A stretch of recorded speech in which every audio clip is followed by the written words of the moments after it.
I've been down there many, many times. You know, I've been at below rock bottom. I started the first nylon and Velcro surfer wallet business. And I was in my 30s. Business went straight up and went down below zero. You know, how can you lose more money? Invest your money. So I was down $800,000 at 32 years old. And my poor dad was a great guy. He's a school teacher, head of education for the state of Hawaii. And my poor dad felt sorry for me. And my rich dad says, hey, congratulations, you lost your first business. See, it's in the mindset. He says most entrepreneurs will lose 3 businesses. So rather than run and declare bankruptcy, he says, look, go talk to all your investors, tell them you messed up, tell them you're going to work it out, you're going to pay them back, and go fix that business of yours.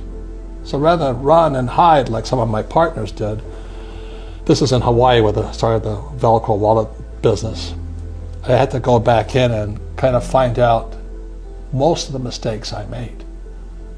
And then when I could pay people back, because the business was up and running, then I started to pay people back from the successful operation. So I learned more from failing than I did in all my years of school. So that was really good. And then I took my little nylon wallet company out of the surfer market and I took it into rock and roll, of all things. So then I learned how another whole end of entrepreneurship, and that's what paid off my $800,000 in debt. So I always look at failure as an opportunity to learn and get bigger. Unfortunately, our school system teaches kids that if you make mistakes, you're stupid. And in real life, the people that make the most mistakes are the smartest people. Guys that make the most mistakes in life win, except in school, because you get punished for making mistakes. So it's just in your mindset. And so when I lost my first company, it was great. I lived on the street, I was homeless, got yelled at a lot by my investors. It was building self-esteem, and I said, I'll pay you back. You know, you trusted me, I messed up, but I'll pay you back. And it was that spirit, it's called the entrepreneur spirit. I rebuilt the company, took it out of surfing and took it into rock and roll, and we pulled it out of bankruptcy. I never declared bankruptcy, but I paid back my investors. I still had no money, but I paid back my investors. You wake up tomorrow morning and you're on the street and you have nothing. You don't have a single contact in your network. All you have is the knowledge and experience that you've had throughout your career. How do you build up from there? Well, I've been there many times. So it's no big deal. You just figure out what's needed and wanted and you go do it. You know, people always kind of dump on, fast food industry. If I had to do it again, I'd go work for McDonald's. And the reason I go work for McDonald's, you know, whether it's $7 an hour or 15, I don't really care. I don't really like McDonald's food, but they have the best business systems in the world. You know, how else can a company take virtually non-college educated people and build a fast food industry across the world? And they have the best system. So right inside little McDonald's, you can learn everything you need to learn about business except for the management side of it. So I just go work at McDonald's so I can learn even more. So I look at life as learning. I'm constantly learning. You know, I'm reading constantly, studying constantly. I spend most of my time with entrepreneurs. I don't spend my time with people who complain about the economy, you know. So nothing will really change. I just go back to being an entrepreneur. You know, you better have a spirit that's so strong. You cannot let other people's opinions and criticisms. At that point, he started to learn. He says, I learned a lot from my last business. Let me take what I learned from my last business and put it into this business. The same as I said, I was in surfing. When my nylon business went down, I took what I learned and transferred it to rock and roll. You know, I mean, and then I transferred it into education. So today I'm an entrepreneur in education.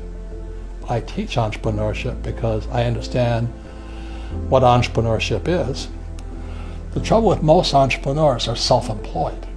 So they quit their job And in America today, the SBA, the Small Business Administration, says there's 28 million small business owners. 28 million. 24 million are classified as non-employers. Remember, they're a one-man team. Because that's what they're taught to do in school, to be the rugged individual. The team is the hardest part of the game. You better choose your team really carefully. And that's what entrepreneurs do. They don't choose their team with any kind of precision. Now, I made that mistake. I brought on friends who thought they were entrepreneurs, and they're incompetent. They were terrible. And I was terrible also. The difference is when we failed in the first business, I went on. They went back to their jobs. There's a very big difference in mindset. So all I'm saying here is this: if you're going to understand this, study entrepreneurs. Like I studied Edison, I studied Gates, Jobs. My biggest hero of all is Jobs, Steve Jobs. What's your philosophy when it comes to selling your product? And what does somebody growing a small business need to know? Well, I always say the number one skill of an entrepreneur is the ability to sell or communicate. Number one. Because sales equals income. So if your sales are down, your income's down. But it's not just selling your customer, you got to sell your employees. That's really tough, And then next is selling my investors. I don't have the pleasure of being down. Entrepreneurs have got to be up. Because if you're down, your employees know it, your customers know it, the market knows it.